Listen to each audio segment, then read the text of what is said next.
Əgər həm oğlan, həm qız defektli genin daşıyıcısıdırsa, düşünün, yəni bu sübut olunmuş faktdır ki, tibbi nöqteyi nəzərindən onların doğulacaq övladlarının 25% xəstə doğula bilər. O qadın istər öz nəslində kimlənsə ailə qurarsa, orada da bu xəstəliyin yaranma ehtimalı var. Başqa nəsillərdə də ailə qurarsa, bu xəstəliyi, bu geni ötürə bilər. Elə bir simptom görərsə, nə zaman uşağını artıq hematoloqa aparmalıdır? Bu insanlar kiçik bir travma zədə aldıqda belə qanaxmadan həyatını itirə bilər. 12 saatdan sonra o preparat qanda qalmır.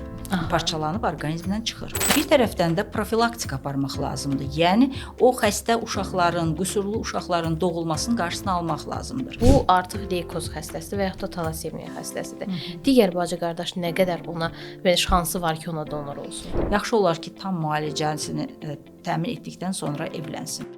Salam, xoş gördük hər birinizi. Düz podkastı izləyirsiniz. Mənəm Namidə İsayeva. Bugün studiyada yenə qonağım mənimlə birlikdədir və düşünürəm ki, bir çox insanlar üçün həm maraqlı olan, həm də ki, informasiya əldə etməsinə ehtiyac duyulan bir mövzudan danışacağıq. Nədən danışacağıq? Qan xərçəngi, hemofiliya xəstəlikləri və eyni zamanda talasemiyadan danışacağıq. Ətraflı danışmağa çalışacağam, çünki mənim gün ərzində, gündəlik həyatda da ətrafımda bu barədə bir çox suallar ünvanlanır. Mən elə çalışacağam ki, həmin suallardan yola çıxalaraq sizin də suallarınızı cavab tapmış olaq. Studiyamızda qonağımız isə çox uzun müddətli gözlədiyim bir xanım mənimlə birlikdədir. Bilirsiniz ki, bir çox sahələrdə artıq tibbi konfranslar çox keçirilir, xaricə gedişlər var. Həkimlərimiz mütəmadi olaraq öz üzərində işləyirlər və bununla bağlı olaraq həkimlərimizi hər zaman ölkə daxilində tapmaq biraz çətin olur və işlərinin çoxluğundan da dolayı işinizi qoyun da gəlin podkast çəkək deyə də bilmirik. Buna görə mən Mehbarə xanımı uzun müddətli gözləyirdim və bu gün də qonağımla elə bu barədə danışacağıq. Hemofiliyalı xəstələr, hemofiliya xəstəliyi, həmçinin də talasemiya xəstəliyi haqqında danışacağıq. Studiyamda qonağım isə tibb üzrə fəlsəfə doktoru, həkim, hematoloq Mehbarə xanım Kazımova bizimlə birlikdədir. Mehbarə xanımla çox ətraflı danışmağa çalışacağam, amma təbii ki, zamanımızın yetdiyi qədər. Mehbarə xanım, xoş gəlmisiniz, xoş gördük sizi təkrar. Xoş gördük Namidə xanım, dəvətiniz üçün təşəkkür edirəm və belə vacib bir məsələyə diqqət ayırdığınız üçün sizə bir daha təşəkkürümü bildirmək istəyirəm. Mən təşəkkür edirəm. Mehbarə xanım, istəyirəm ilk əvvəl elə bundan başlayaq ki, irsi qan xəstəlikləri deyə biz bilirik, hemofiliya və talasemiyadır və bugün çoxmu yayğındır? Yayılma səbəbləri nədir? İstərdim ki, bu barədə biraz ətraflı danışasınız. Bəli. Çox maraqlı və çox lazımlı bir mövzuya toxunursunuz. Hemofiliya, talasemiya xəstəlikləri irsi qan xəstəlikləridir və bunlar bizim ölkəmizdə, Azərbaycanda çox geniş yayılmış xəstəliklərdən biridir. Təsəvvür edin ki, o qədər geniş yayılıb və insanların bu müalicəyə əlçatanlığı o qədər çətin olmuşdur ki, çünki çox bahalı bir müalicədir. Dövlətimizin xüsusi qayğısı sayəsində 2005-ci ildən etibarən məhz bu xəstəliklərin müalicəsi artıq dövlət hesabına, dövlət proqramları hesabına həyata keçirilməyə başlamışdır. Nədir hemofiliya? Nədir talasemiya? İstərsiniz bir qədər bu barədə danışım. Bəli, ilkin olaraq bir bilək ki, talasemiya nədir, hemofiliya nədir, irsi qan xəstəliyidir, sonradan mı yaranır? Bu barədə bir maariflənək, sonra digər mövzulara keçərik. Bəli, bu xəstəliklər irsi, adından göründüyü kimi genetik qan xəstəlikləridir. Hemofiliya qanın laxtalanmasının pozulması ilə özünü büruzə verən irsi qan xəstəliyidir. Hər bir insanın qanında 13 qan laxtalanma faktoru vardır. Bizim hamımızın qanı, ona görə biz bir zədə aldıqda, travma aldıqda qanaxmaya məruz qalırıqsa, artıq 10-12 dəqiqə, 13 dəqiqə ərzində qan laxtalanmamız bərpa olunur və biz, belə deyək, həyatda qalırıq. Ancaq hemofiliyalı insanların qanında laxtalanmaya səbəb olan faktorlar çatışmır. Burada xüsusən 8-ci, 9-cu və 11-ci faktordur. Çox geniş yayılmış bir patologiyadır dünya çapında da və bu insanlar kiçik bir travma zədə aldıqda belə qanaxmadan həyatını itirə bilər.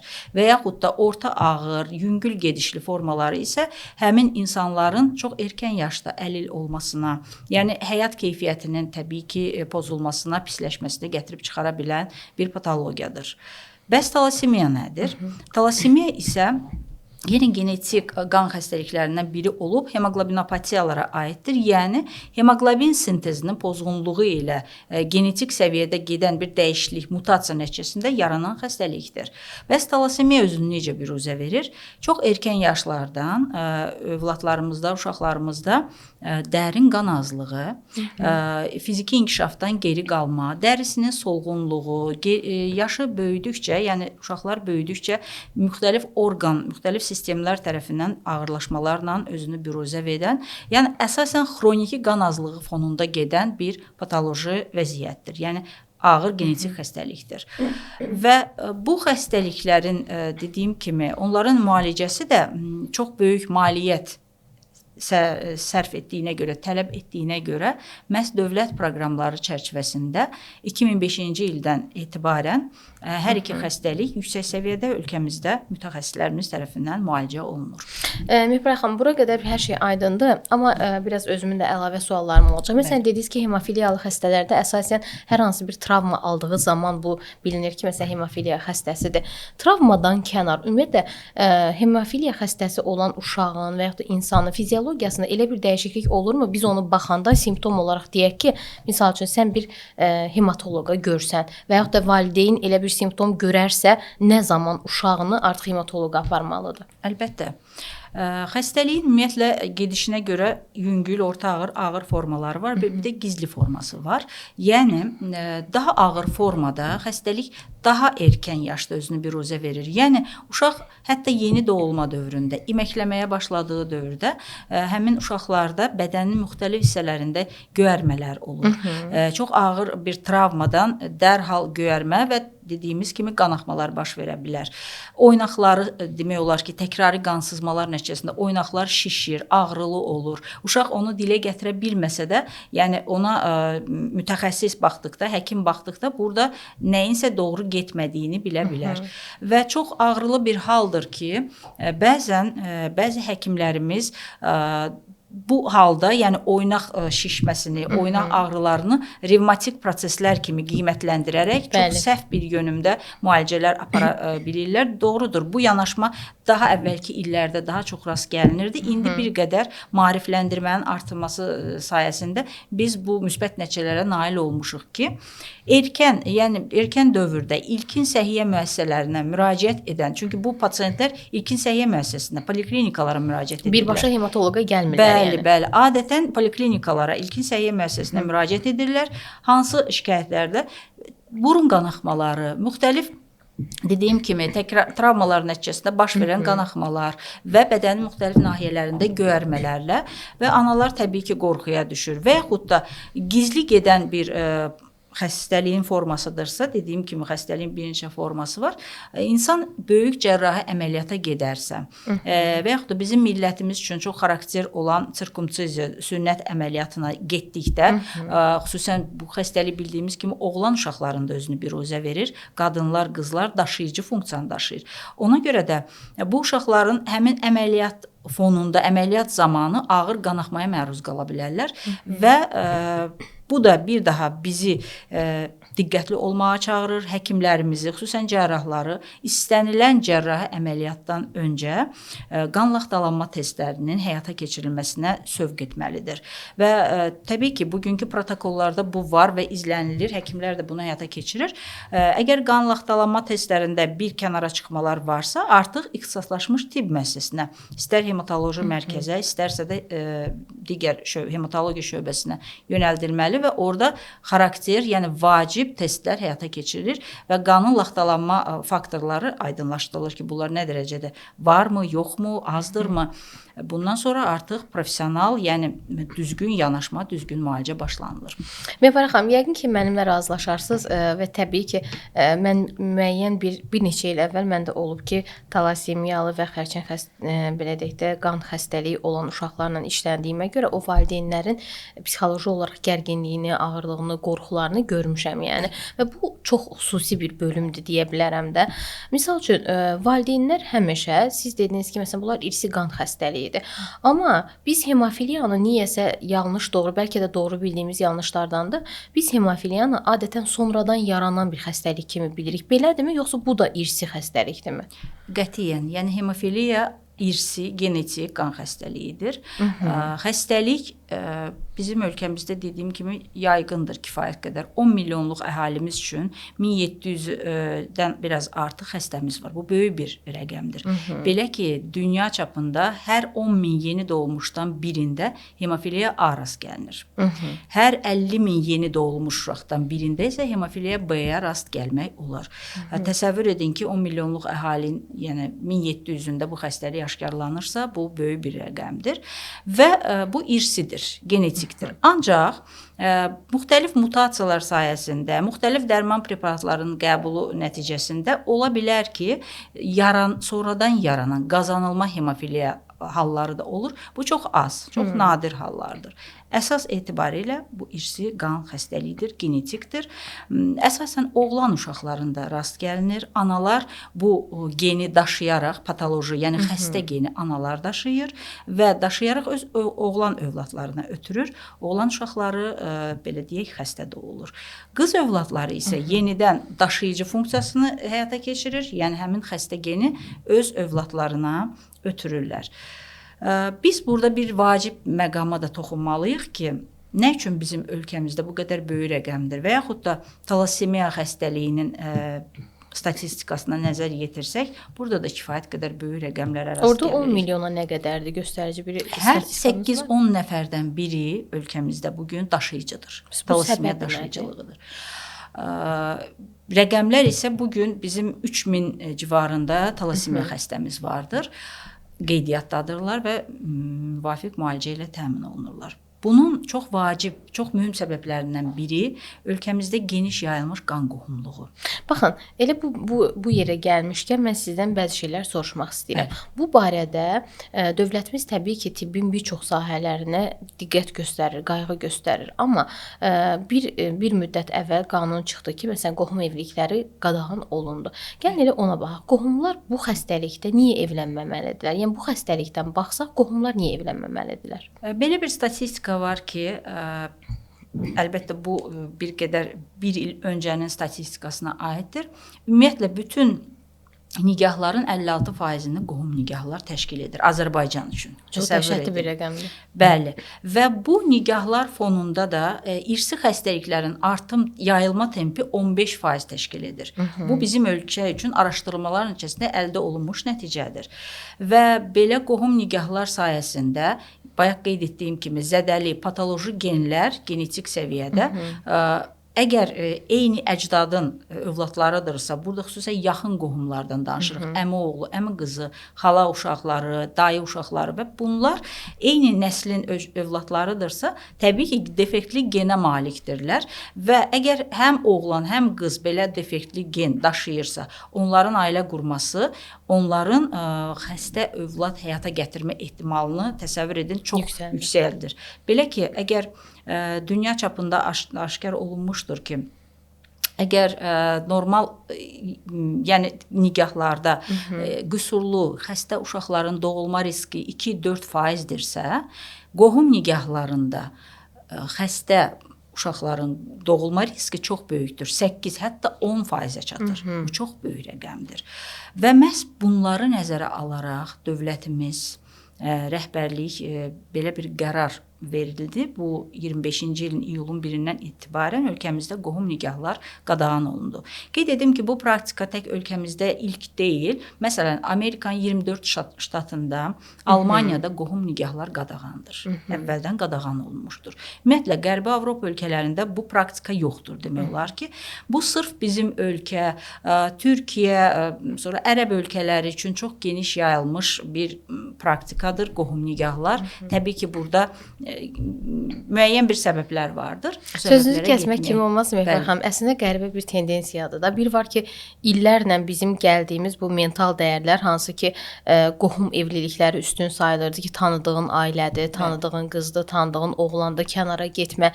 Hətta bəzi ailələr də deyir ki, varın dövlətinə başqa yada qismət olunca qohuma qismət olsun. Amma bütün bu mental inancların, mental belə deyək, təfəkkürün fonunda biz nə qazanmışıq? Bəlkə də illər illərlə irəli gedən genetik xəstəliklər qazanmışıq. Amma dövlət yəqin ki, bu proqramla artıq bunun qarşısını alınmağın zəruri bildiyinə görə belə kəskin şəkildə qərar qəbul elədi və düşünürəm ki, artıq müəyyən bir müddətdən sonra genetik xəstəliklərdən az da olsa siz dediyiniz o 8-10% heç olmasa aşağı enəcək. Tamamilə doğrudur Namidə xanım. Təbii ki, bu göstəricilərin xeyli azalmasına səbəb olacaq bir qərardır. Bu xoşa gəlməz göstəricilərin. Belə ki, dövlət bir yandan həm bu xəstələrimizin müalicəsi üçün kifayət qədər böyük resurslar ayırır. Yəni hər bir insanın qayğısına qalır. İstər burada bu xəstəliyə düçar olmuş insanlar olsun, istərsə digər insanlar. Ancaq bir tərəfdən də profilaktika aparmaq lazımdır. Yəni o xəstə uşaqların, qüsurlu uşaqların doğulmasının qarşısını almaq lazımdır. Və bunlardan ən öncə atılmış addım, ən vacib addımlardan birini mən qeyd etmək istəyirəm.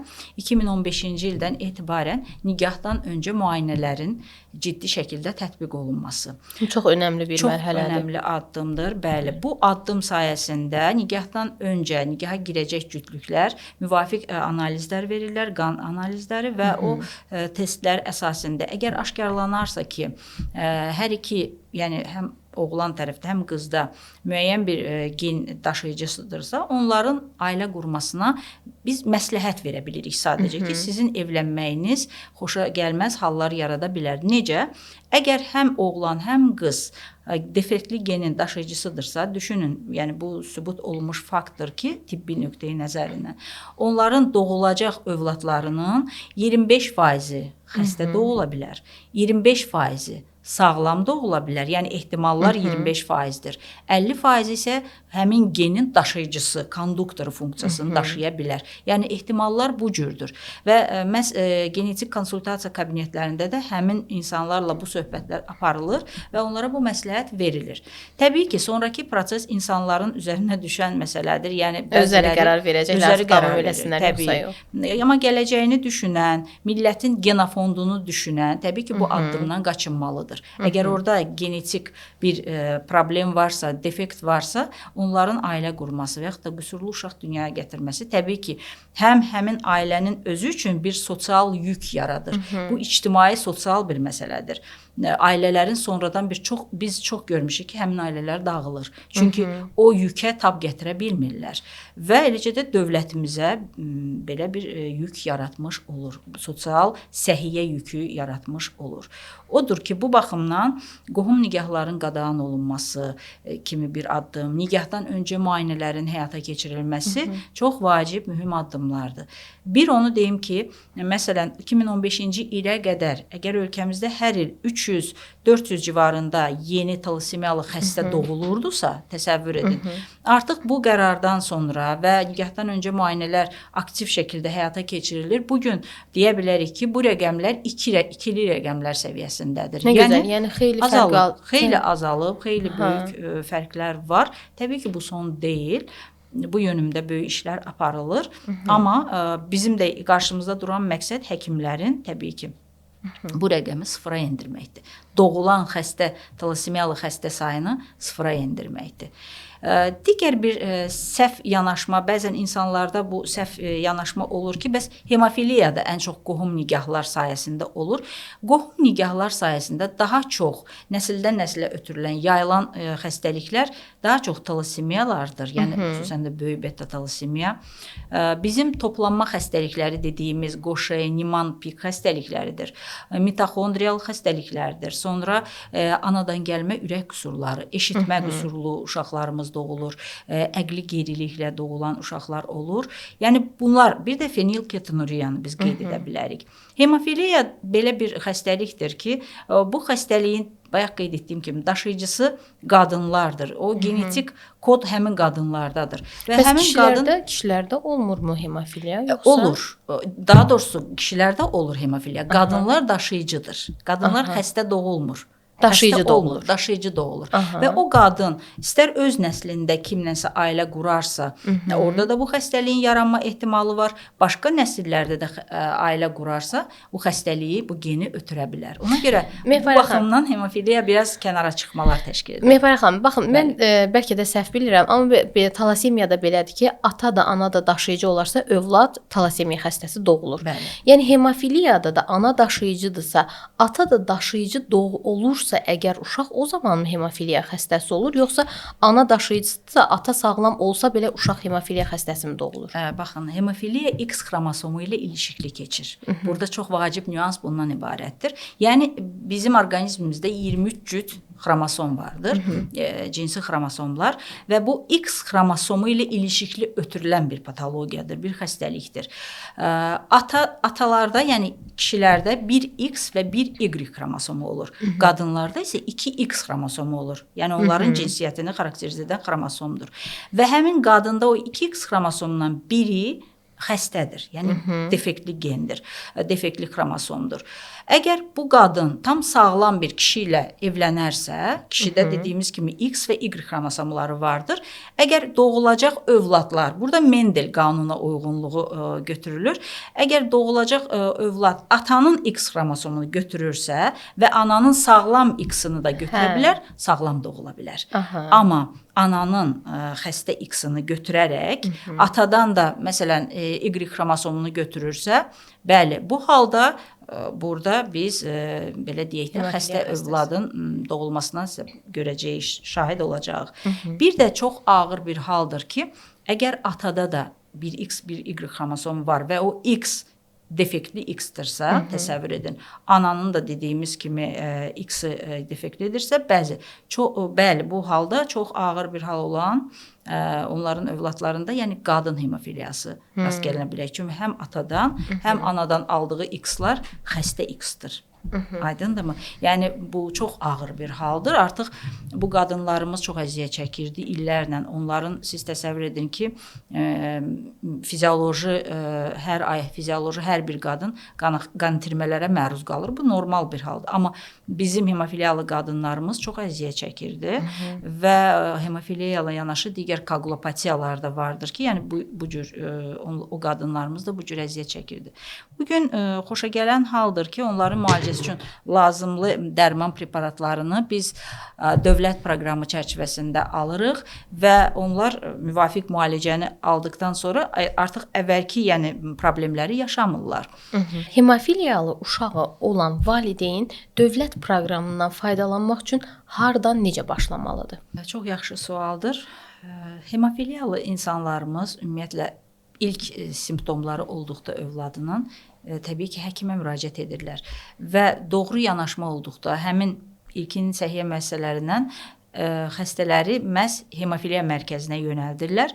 Artıq hemofiliya mərkəzinə düşdüyündən uşaqların ilkin müayinələri, koaqulogramma müayinəsi, sonradan onların digər lazımi bütün müayinələri orada həyata keçirilir və bütün bunlar dövlət proqramı çərçivəsindədir.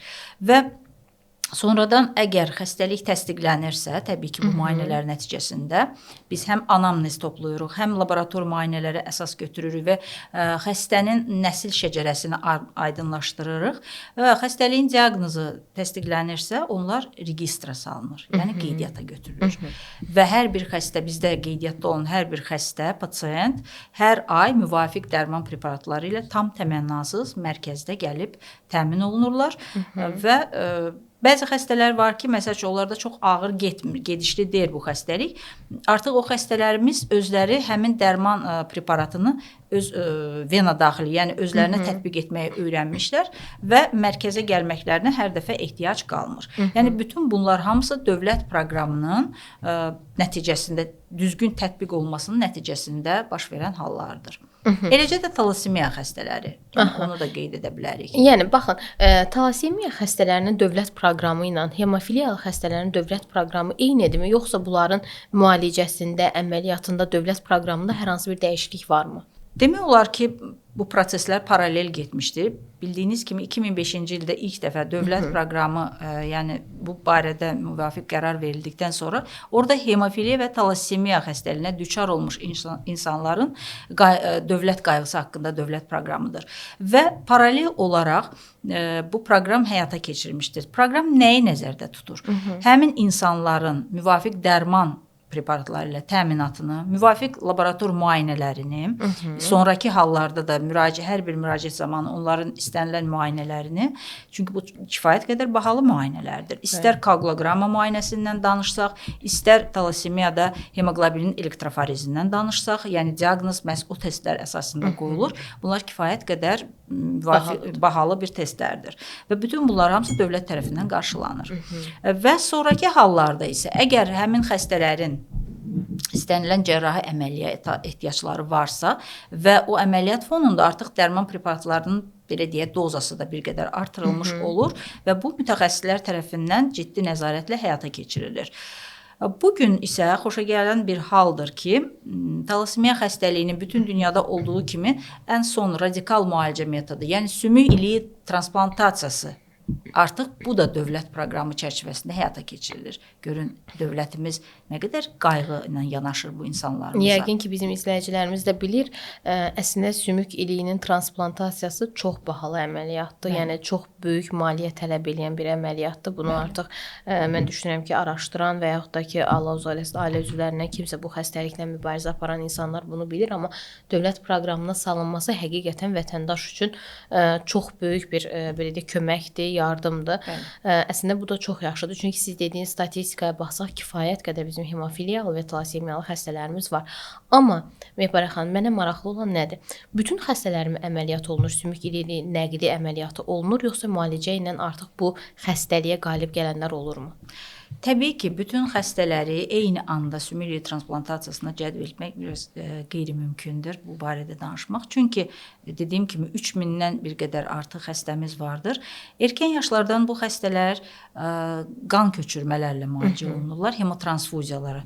Xəstələrimiz var ki, həftədə 2 dəfə və yaxud da 3 dəfə hemotransfuziyaya məruz qalırlar və burada da çox vacib bir məqam onların həyatında, yəni qan donorluğunun nə qədər böyük əhəmiyyət daşıdığını vurğulamaq istəyirəm. Çünki məhz qan donorluğu sayəsində bu insanlarımız daimi lazım olan eritrosit kütləsi, yəni qanla təmin olunurlar. Eləcə də irəliləyən yaşlarda təkrarı qan köçürmələr onların orqanizminə dəmir çökməsinə, yəni müxtəlif orqanlara, toxumalara dəmirin çökməsinə gətirib çıxara bilər və bu dəmiri orqanizmdən təmizləmək lazımdır, çıxarmaq. Bunun üçün isə xüsusi preparatlar, xelator preparatlar vardır. Məhz həmin xelator preparatlar da dövlət proqramı ilə alınaraq talassemiya mərkəzində xəstələrə təmənnasız verilir və yəni tətbiq olunur. Bu da dövlət qayğısının bir bariz nümunəsidir. Lakin qeyd etdiyiniz suala gəldikdə isə sümük iliyi transplantasiyası hansı hallarda?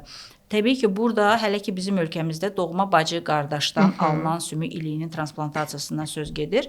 O xəstələr növbəllik prinsipi əsasında onlar yəni araşdırılır, növbəllik prinsipinə nəzarət olunur və həyata keçirilir. Məsələn, artıq son illər ərzində 200-dən çox xəstədə sümük iliyi transplantasiyası həyata keçirilmişdir. Öz ölkəmizdə. Bizim ölkəmizdə, bəli, bu da kifayət qədər böyük rəqəmdir və eyni ardıcıllıqla da davam edir.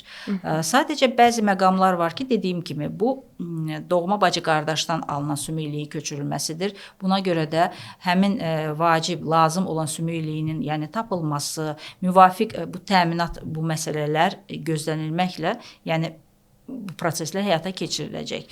Və qarşıda duran məqsəd də odur ki, talassemiya ilə doğulan uşaqların sayı tamamilə azalsın, xəstələrimiz şəfa tapsın, müalicə alsınlar. Yəni radikal müalicə metodu sümük iliyi transplantasiyasıdır. Bununla xəstə demək olar sağalır, tam sağlamlığa qovuşmuş olur. Hemofiliya sahəsində də belə bir müalicə vardır. Bu gen müalicəsidir. Bu barədə də kiçik bir nüans demək istərdim. Təbii bizim ölkəmizdə bugün hələ ki bu tətbiq olunmur, amma Avropa ölkələrində gen müalicəsi tətbiq olunur. Gen müalicəsi ilə yenə də hemofiliyalı insan tam sağalmış hesab olunur. Yəni bax bu gen müalicəsi dediyimiz necədir? Bu geni, təmiz geni o dediyimiz təmiz geni hardansa götürürlərmi yoxsa necə? Demək olar ki, xəstə genin, insanda rast gəldiyimiz xəstə genlərin kənardan orqanizmə daxil olunan sağlam genlə əvəz olunmasıdır. Bunun üzərində çox böyük işlər aparılır. Çox bahalı müalicədir, açıq deyim. Belə ki, statistik göstəricilərə əsasən bir hemofiliyalının tam müalicəsi hətta 10 milyon dollara qədər gətirib çıxaran bir rəqəmlərdir. Eləcə də bir talassemiyalının da gen müalicəsi ilə hardasa 2 milyon dollara qədər gətirib çıxaran bir rəqəmdir. Böyük rəqəmlərdir. Amma ölkəmizdə bugün talassemiyalı xəstələrimiz qeyd etdiyim kimi istər dərman preparatları ilə, istər donorluq sayəsində qan komponentləri ilə tam təmin olunur. Yanaşı hemofiliyalı insanlarımız isə müvafiq çox bahalı faktor konsentratları, yəni bu qandan alınan preparatlardır. Faktor konsentratları orqanizmdə lazım olan, çatışmayan faktorun orqanizmə yeridilməsi üçün istifadə olunan dərmanlardır və onlar da dövlət tərəfindən alınaraq xəstələrə verilir. Bəzi xəstələrimiz gələrək mərkəzdə bu müalicəni həyata keçirir. Bəziləri ev şəraitində artıq bu müalicəni öyrənmişlər, özləri həyata keçirir.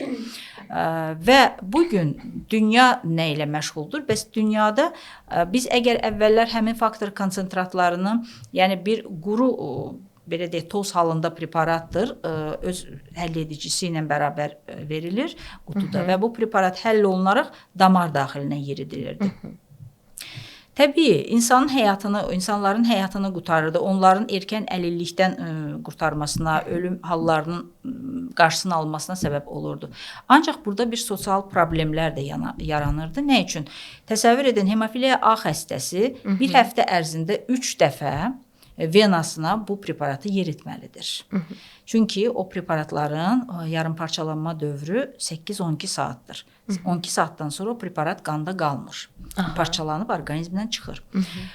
Bugün isə elm, texnika yerində durmur, inkişaf edir, bilirsiniz.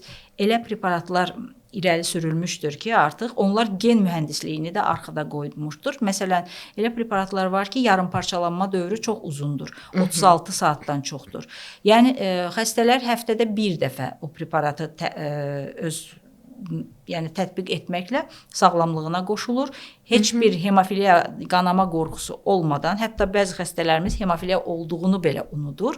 Normal həyat fəaliyyətini davam etdirir. Yəni bir var ki, həftədə 3 dəfə dərman qəbul eləyəsən, bu sənin orqanizminə təmizlənə, limitlənə, sən yenidən bir də bunu qəbul eləmə məcburiyyəti. Bir də var ki, həftədə bir dəfə sən bu preparatı qəbul eləyirsən, amma normal həyatına fəaliyyətini davam etdirirsən. Və yaxud da yeni preparatlar vardır ki, məsələn, biz şəkərli diabetdə gördüyümüz qələm şəklində olan preparatlar. Arıqlama iynələri dediyimiz. Bəli, onun tipli, yəni qələm formasında preparatlar artıq çıxmışdır ki, ayda bir dəfə pasiyent göbək ətrafı nahiyəyə, eynən şəkər xəstəliyində olduğu kimi göbək ətrafı nahiyəyə, dəri içinə subkutan preparatlar deyilir. Bunu tətbiq etməklə ümumiyyətlə hemofiliya qorxusunu aşmış olur, qanaxma qorxusunu. Bunlar bugün ölkəmizdə varmı? Çox sevindirici haldır ki, bəli, 2 ildir ki, bu preparatlardan biri ölkəmizə gətirilmişdir. O pasiyentlər, biz xüsusi bir ağır pasiyentlər qrupu, inhibitorlu pasiyentlər deyilən, yəni daha ağır formadır. Bu qrup xəstələrdə həmin dərmanlar tətbiq olunur. Düzdür, rəqəmlərimiz azdır, hardasa 20 civarındadır. 1700 arasında bu bir qədər kiçik rəqəmdir, amma bu da böyük nailiyyətdir. Və inanın ki, o xəstələr, demək olar ki, evindən çıxmayan xəstələr vardı qanaxma qorxusuna görə. Yəni normal həyat fəaliyyətini davam etdirmirlər. Bəs nəzərdə tutsaq ki, bunların çoxu ailə başçısıdır, kişilərdən danışırıq, gənclərimizdir. Bunlar təhsil almalıdırlar, bunlar cəmiyyətə layiqli övlad kimi yetişməlidirlər. Məhz bu qorxular, qanaxma qorxusu, ölüm qorxusu onların qarşısını kəsirdi. Bugün xoşagələn haldır ki, bu qorxular bir qədər aşılmışdır. Yəni bəzi bir qrup xəstələrimiz bu problemdən kənardılar. Digər xəstələrimiz də əvvəl qeyd etdiyim faktor konsentratlarla təmin olunur. İnşallah biz düşünürük ki, yaxın gələcəkdə bizim ölkəmizdə də xüsusən də icbari tibbi sığortanın təminatı, yəni həyata keçirilməsi bizə bunu deməyə əsas verir ki, digər xəstələrimiz də məhz bu innovasion, müasir dərmanlarla təmin olunacaq və onların həyat keyfiyyəti xeyli yüksəlmiş olacaq. Məpər xanım, icbari tibbi sığorta paketindən danışdıq, icbari tibbi sığortaya daxil olan xidmətlərin adını çəkdik. Məsələn, bu saydıqlarınızın hamısı icbari tibbi sığortanın xidmətlər zərfinə daxildirmi? Yəni, bugün vətəndaş onu hər birisini sığorta yolundan əldə edə bilirmi? Dövlət proqramı xəstələrin dərman təminatını, əsas etibarilə dərman təminatını həyata keçirir. Ancaq istər hemofiliyalı, istər talasemiyalı insanlar, bütün insanlar kimi digər yanaşı xəstəliklərdən də əziyyət çəkə bilər və o xəstəliklərə görə onların müxtəlif müayinələri, laborator instrumental müayinələri, qan təhlilləri, bütün bunlar hamısı icbari tibbi sığorta ilə qarşılanır. Yəni belə deyək də, bir tərəfdən icbari tibbi sığorta ilə xidmət ala bilir, digər tərəfdən də dövlət proqramı əsasında dərmanlarını və müayinələrini ödənişsiz əldə edə bilər. Onda belə demək olar ki, vətəndaş xeyli və dövlət tərəfindən hər iki tərəfdən dəstək almış olur. Həm icbari tibbi sığorta ilə, həm də dövlət proqramı əsasında. Məpər xanım, mənə nə maraqlıdır? Bayaq donor məsələsinə toxunduq. Donor məsələsi bilirik ki, bu ilik transplantasiyası, ilik nəqli transplantasiyasında çox önəmli bir mərhələdir və bizdə hələ ki icazə verilir birinci dərəcəli ailə üzvlərindən donor olmağa. Bəs bu zaman deyək ki, bu uşaq talasemiyadısa və yaxud da ki, leykozdursa, leykemiya xəstəsidirsə və yaxud da onun bacısı, qardaşı buna donor olmalıdırsa, bu halda ona donor olma şansı nə qədər ola bilər? Bacı qardaşın digər ailə üzvünə donor olması. Çünki bu artıq leykoz xəstəsidir və yaxud da talasemiya xəstəsidir. Digər bacı qardaş nə qədər ona belə şansı var ki, ona donor olsun? Yox, bax, mən bayaq qeyd etdim. Bugün bizdə sümük iliyi transplantasiyası ancaq bu yolla, yəni doğma bacı qardaşdan alınan sümük iliyi ilə həyata keçirilir. Bəzi hallarda donor ilik tapılmadıqda bizim ölkə ilə Türkiyə Cümhuriyyəti arasındakı razılaşmaya əsasən Türkiyə Cümhuriyyətinə göndərilir. Burada müvafiq donor bankı, yəni oradakı donorlardan istifadə olunaraq həyata keçirilir. Bizim ölkəmizdə ancaq dediyim kimi doğma bacı qardaşdan alınan, yəni o bacı qardaşın sağlamlığı imkan verir də buna donor olmağa. Əlbəttə, tam araşdırmalar aparılır, müvafiq yəni müayinələr aparılır. Yəni sağlamlığı imkan verirsə və donor sümük iliyi xəstə orqanizmə tam uyğundursa, ondan sonra bu proseslər həyata keçirilir.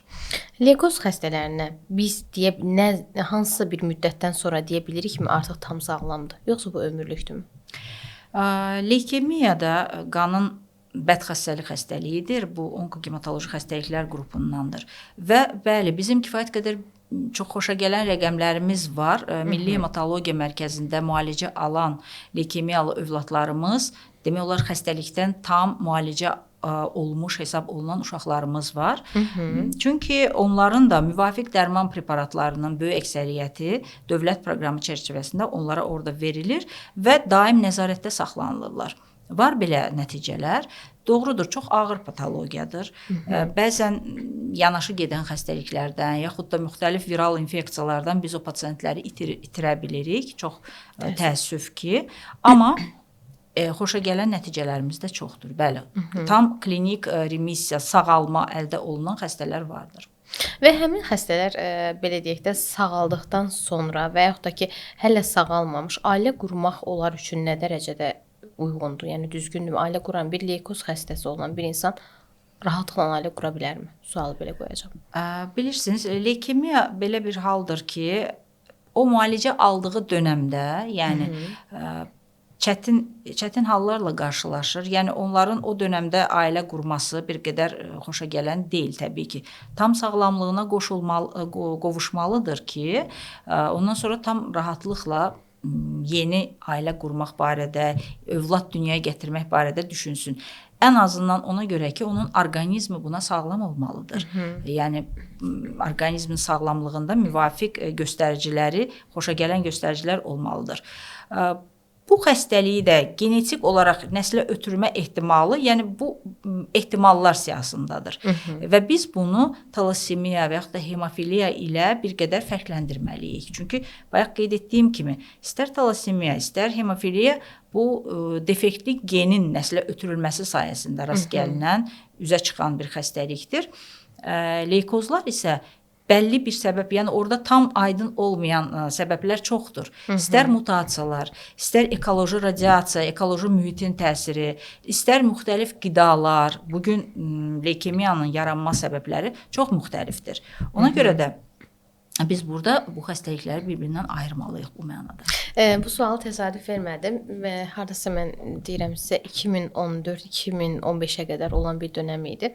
Deməli, oğlan bilirmiş ki, daşıyıcıdır, talassemiya daşıyıcısıdır və buna uyğun olaraq qohum evliliyi eləməmişdi. Gedib tam kənar bir ailədən bir xanımla evlənmişdi, amma təsadüf o da daşıyıcıymış, amma bunu bilməyiblər.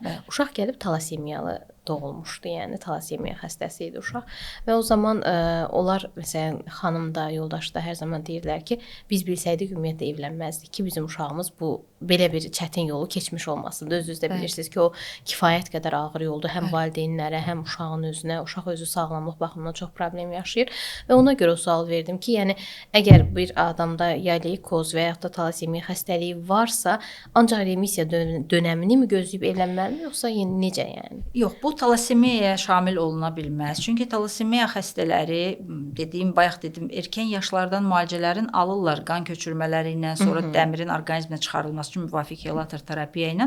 Onlar kifayət qədər də öz ətraflarında, yəni öz mühitlərində olan insanlarla ailə qururlar.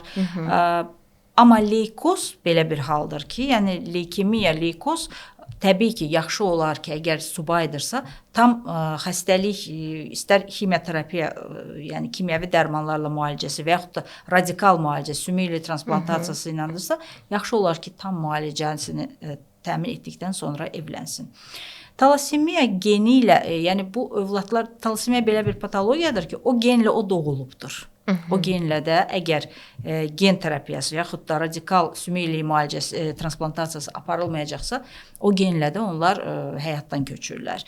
Və onlar durub bütün ömrü boyu gözləsin ki, belə olacaq. Sadəcə burada, bayaq dediyiniz misalda, o da çox nadir bir haldır. Adətən biz rast gəlirik ki, məsələn, ölkəmizin daha çox qərb zonasında, şimal-qərb bölgəsində talassemiya çox geniş yayılıbdır. Keçmişdə Oğuz, Qəbələ bu zonada, yəni bu rayonlarda bu patologiya geniş yayılıb.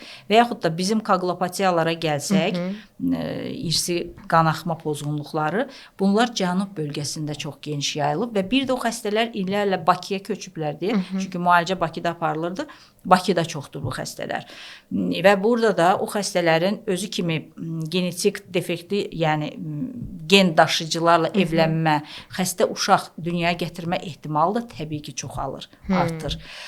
Ona görə çox vaxt biz də pasientlərimizə məsləhət görürdük ki, gənclərə gedin tam ayrı bir nəsildən, tam ayrı bir regiondan başqa xanımlarla, bəylərlə ailə qurun ki, bu gen nəsildə itib batsın, belə deyək də, o birisi nəsildə üzə çıxmasın. Ancaq təsadüf hallarda da əgər bu insan da gen daşıyıcısıdırsa, digər qarşı tərəfdə gen daşıyıcısı da onların övladının bayaq dediyim kimi xəstə doğulma ehtimalı gəlir 25%. 50% isə o xəstəliyi daşımaq ehtimalı ilə doğulur, daşıyıcı ehtimalı ilə doğulur. Mübərək xanım, leykoz xəstəsi remisiya dönəminə düşdükdən sonra dedi ki, müalicəsini aldı, artıq remisiya əldə olundu deyək və ondan sonra artıq mütəmadi dərman müalicəsi davam eləyirmi, yoxsa artıq onunla da müalicəsi bitir, sadəcə o nəzarətdə mi saxlanılır? Bəli, onlar ancaq nəzarətdə saxlanılır. Yəni o kimya dediyimiz dərmanlar bitir, müvafiq müayinələrə gəlirlər, periodlarla təbii hematoloqun nəzarətində saxlanılır. İstər sahə hematoloqu, istərsə də ixtisaslaşmış tibb müəssisəsində öz həkimlərinin. Bəlli bir dövrlərdə gəlirlər, müvafiq müayinələrdən keçirlər və bir də müxtəlif viral infeksiyalara, bakterial infeksiyalara qarşı onların yəni özünü qorumağı, ciddi şəkildə özünü qorumağı onlara məsləhət görülür. Aydındır. Və sizə bir sualım da olacaq. Bu talasemiya və leykemiyadan biraz kənara çıxacaq bəlkə də. Bir də anemiyalı xəstələr var. Çoxdur bu gün anemiyalı xəstələrimiz? Kifayət qədər çoxdur. Həm bizdə, həm ümumiyyətlə bütün dünyada anemiyalar çox geniş yayılıb. Burada xüsusən dəmir defitsit anemiyanı çox qeyd edə bilərik. Hətta dəmir defitsit anemiyanı bəzən sosial bir xəstəlik kimi də qeyd edə bilərik ki, bunun alimentar, yəni qidalanmaya bağlı daha çox kasıb ölkələrdə, daha çox inkişaf etməkdə olan, inkişafdan geri qalmış ölkələrdə bu xəstəliklər daha geniş yayılıb. Bu genetik xəstəlik deyil, təbii ki, bayaq sadaladıqlarımızdan fərqli olaraq. Ancaq bəlli bir səbəblərdən orqanizmə daxil olan dəmir səviyyəsi düşərsə, yəni qidalanma normal deyilsə və yaxud da hər hansı bir dərmanların istifadəsi zamanı müxtəlif səbəblərdən və yaxud xəstələrimiz var ki, onlar illərlə müxtəlif xəstəlikdən əziyyət çəkir. Biz burada artıq xroniki xəstəliklər anemiyasından danışırıq. Məsələn, autoimmun xəstəliklərdən qırmızı qurdeşənəyidir, Hashimoto'dur və yaxud da yanaşı vərəm xəstəliyi var məsələn xəstədə. Bunlarda artıq xroniki xəstəliklər anemiyası inkişaf edə bilər. Yəni bu xəstələrdə bəli, öz xəstəliyi ilə yanaşı anemiyanın bu formasından əziyyət çəkirlər. Bunların da düzgün yanaşma ilə müalicəsini tətbiq etmək lazımdır. Çünki çox vaxt biz bununla qarşılaşırıq ki, istənilən anemiyalı xəstəyə dəmir preparatı təyin olunur. Anemiya görən kimi dərhal dəmir təyin olunur. Burada çox incə məqamlar var. Diferensial diaqnostika çox mühümdür. Yəni fərqləndirmək lazımdır. Bu dəmir defitsit anemiyasıdırmı? Bu xroniki xəstəlik anemiyasıdırmı?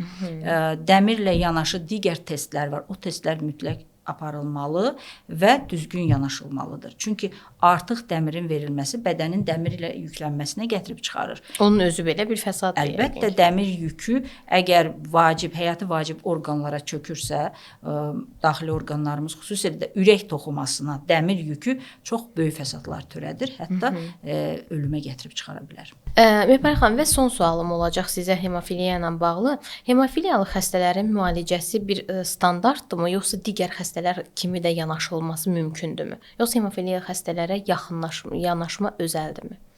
Hemofiliyalı xəstələrə yanaşma özəl olmalıdır. Çünki bu qanaxma ilə qarşılaşdığımız bir patologiyadır və qanaxma isə gözləmir. Onun hər an həmin insanın həyatını itirməsinə gətirib çıxara bilər. Ona görə hemofiliyalı insanlar ixtisaslaşmış tibb müəssisəsinə daxil olduqda onlar üçün xüsusi baxım olmalıdır. Yəni onlar dərhal şöbədə müalicə ilə təmin olunmalıdır. Dərhal çatışma faktor konsentratı onların yəni orqanizminə daxil edilməlidir. Heç bir gözləmə olmadan, əgər təbii ki qeydiyyatdadırsa orada, o pasiyent haqqında orada əvvəldən məlumat varsa, onların müalicəsi dərhal başlanmalıdır. Gözləmələrə yol vermək olmaz. Bu o həmin xəstənin həyatını itirməsinə gətirib çıxara bilər. Aydındır. Və son sualım olacaq sizə.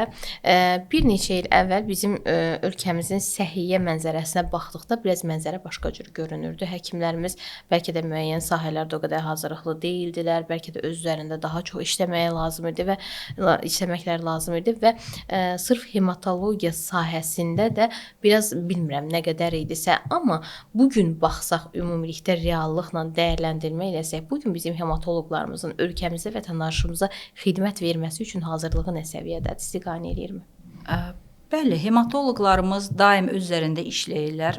Daim istər ölkəmiz daxilində, istər xaricdə müvafiq kurslardan keçirlər, təkmilləşirlər və biliklərini, savadlarını artırırlar. Burada bir məqam var, regionlarımızdakı həkimlərin hematoloji savadlılığı məsələsi.